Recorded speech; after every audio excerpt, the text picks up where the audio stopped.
Hey there everybody, I'm Walter Benasiak, and this is Top 5. With the premiere of the very first live-action Justice League movie days away, now is a great time to go back and relive one of the best superhero cartoon series ever, the DCAU's Justice League.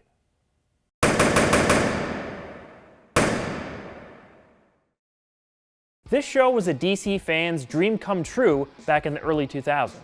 Debuting in 2001, Justice League continued the continuity of Bruce Timm's Batman the Animated Series and Superman the Animated Series. With the universe already established, major heroes previously unseen were introduced and united under the Justice League banner. The show was an instant hit and the beginning of the culmination of the DC animated universe as we knew it. Almost every episode was attached to a multi-parter, which gave the writers an opportunity to create longer and deeper stories. After a Twitter poll I put up, you guys voted to give Justice League Unlimited its own separate countdown. Thus, those episodes will not be on this list. Be on the lookout for that video next year. It's time for justice. Let's get into the countdown. These are the top 5 best episodes of Justice League. Number 5. Injustice for All, from Season 1. This episode centers around Lex Luthor forming the Injustice Gang and shows off just how sly Batman really is. Lex Luthor is finally captured by the Justice League, but as he attempted to evade them, he discovers he has a terminal medical condition due to his overexposure to kryptonite. In jail, Lex teams up with the Ultra Humanite to escape and eventually recruits Shade, Copperhead, Star Sapphire, Solomon Grundy, Cheetah, and later the Joker to form the Injustice Gang. Their sole purpose? Destroy the Justice League at any cost. With Lex more desperate and dangerous than ever, things look grim for the League when Batman is captured. This was the first time on the show we got to see a villainous countergroup to the Justice League. They matched up decently well to our heroes, and the stuff with Lex is pretty good. It sets up his arc for the rest of the show. The real standout of this episode, though, is Batman and his storyline. That venom almost killed you. So You're staying here. You're a valued member of this team, and we're only trying to... I'm taking the shuttle. Unless you want to try and stop me. No. Batman has a bit of an inferiority complex here. This leads him to getting captured and, sexy time with Cheetah? Too much curiosity can be dangerous. Maybe I like danger. Do you? Try me. Anyway, it's always great to hear this.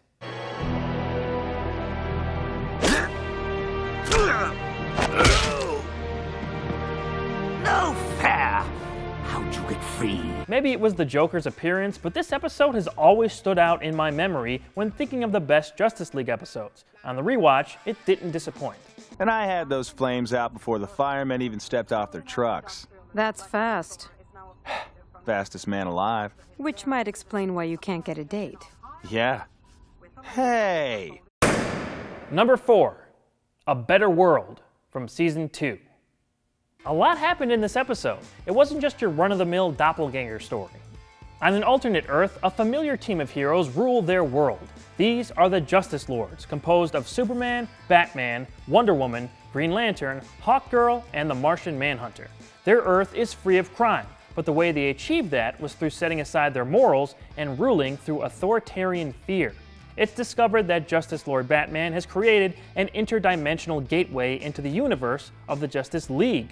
Seeing this version of themselves as they used to be gives them the idea to help the League by taking over and ruling their Earth as well. They capture the League and begin taking control, while our original heroes are kept locked in cells until the Lords have accomplished their mission. On top of all that's happening with the League and the Lords, Doomsday shows up here. What do you want? Same as you, I imagine. Power, control. But I had to see the best this planet had to offer. I am not impressed. And he talks. What a weird choice. The Superman Doomsday fight here has a few classic moments from their fight in the comics, but it does feel a bit shoehorned in, although he does come back in Unlimited. What if Superman crossed the line? That question has been asked a lot in recent years, perhaps most prominently in the Injustice video games. This story showcases just one possible scenario. Being a hero is too important to you. You're as much responsible for this as I am. So go ahead, fix it somehow, put me on trial, lock me up, but I'll beat it. I did love being a hero, but if this is where it leads, I'm done with it. What pushed the Justice Lords over the edge was the death of their Flash. So whenever one of them interacts with the League's Flash, it's very interesting. I don't want to hear it. Believe me, the last thing we want is to lose another. Another what?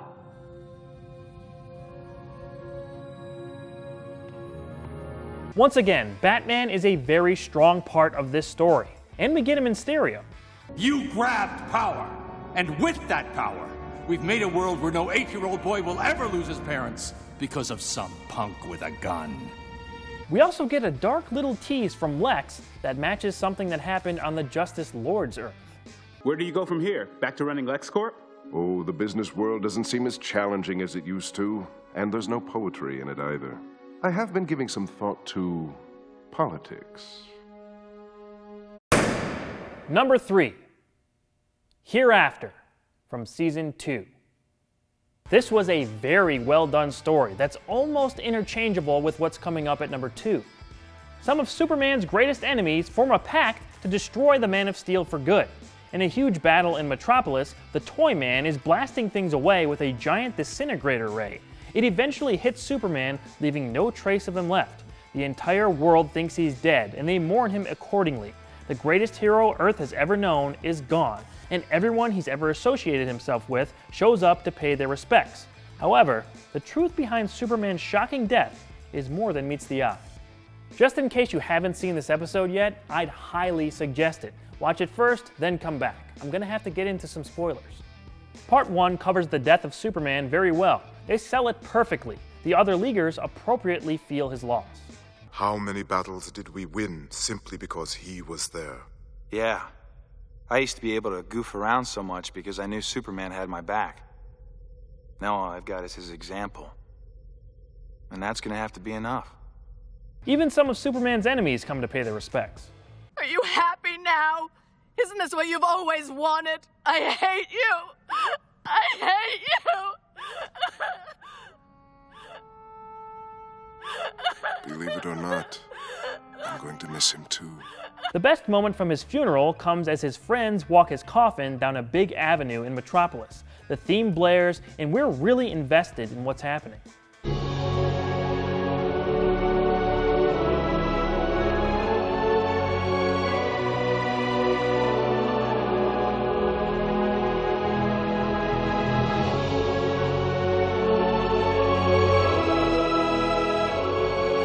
Even though he's not convinced Superman is dead, Batman says a few touching words about his longtime friend. I've got some things to say. I should have said them when you were here, but despite our differences, I have nothing but respect for you. I hope you know that. You showed me that justice doesn't always have to come from the darkness. Part 2 is completely different. We see that Superman is alive. The beam that was used to supposedly destroy him actually sent him thousands of years into the future. So far into the future that Earth's sun has now turned red, and he doesn't have his powers. From here on out, it's survivalist Superman roughing it on his own. It's seriously great stuff. He even makes his own sword, and I love it.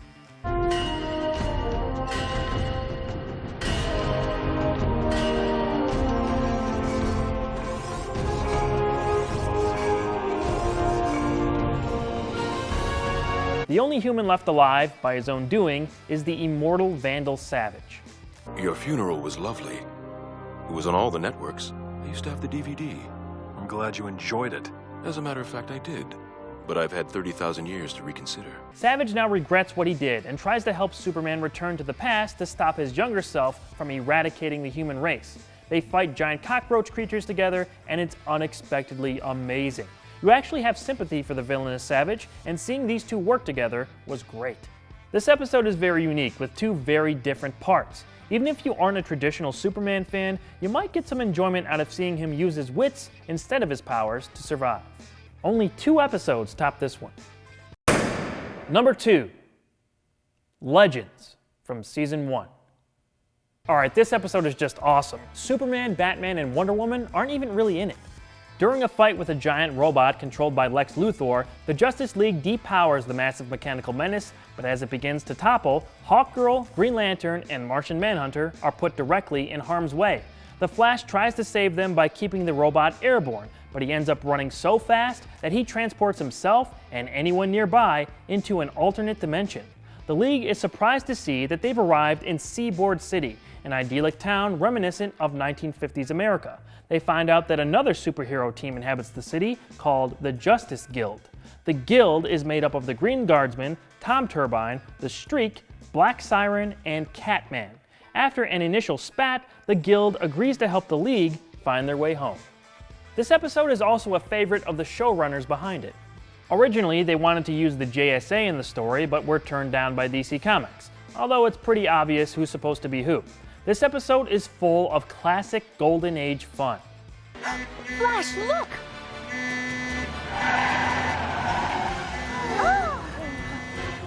You've got to be kidding.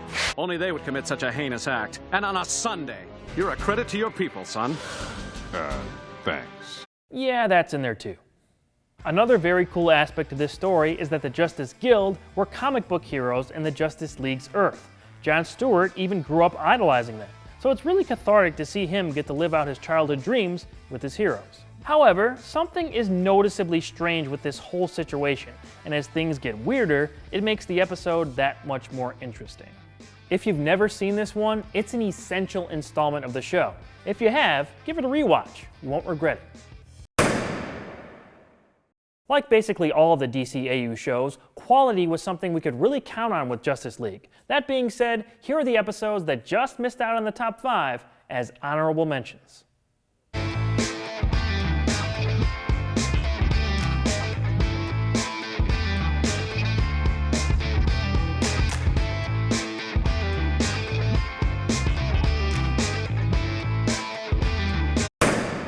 And the number 1 best Justice League episode is Star-Crossed from Season 2.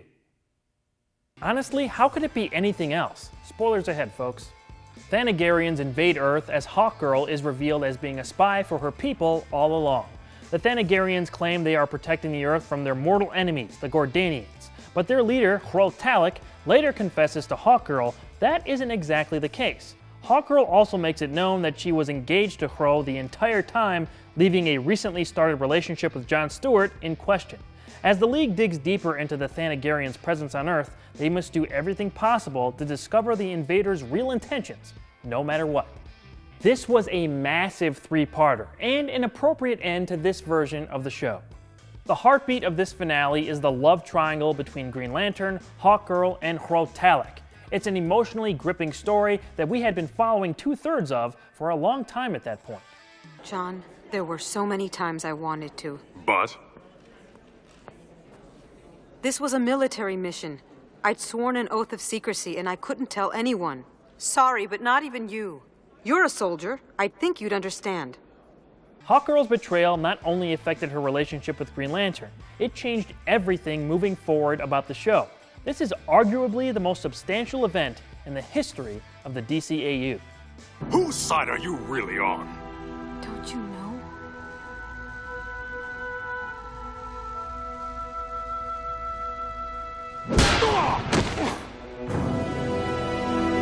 Part 2 has any secret identities among the group put aside as the League tries to regroup at Wayne Manor. What about the whole secret identity thing? I mean, I trust you guys, but I'm not sure I'm ready to... Wally West, Clark Kent, Bruce Wayne. Show off. In addition to Batman nearly sacrificing himself to destroy the Thanagarian stronghold on Earth, GL and Guy fight in a passion-fueled finale over the fate of the Earth and Hawkgirl's heart. This won't be like the last time you took something that belonged to me. Anything I took was freely offered. Maybe you should take better care of your stuff. Any last words? Yeah, you can kiss my axe. Is that all you got? My grandma hits harder than you. And this ending is absolutely heartbreaking, an undeniably powerful moment that closed out the show. Was it all a lie? I love you, John. I never lied about that.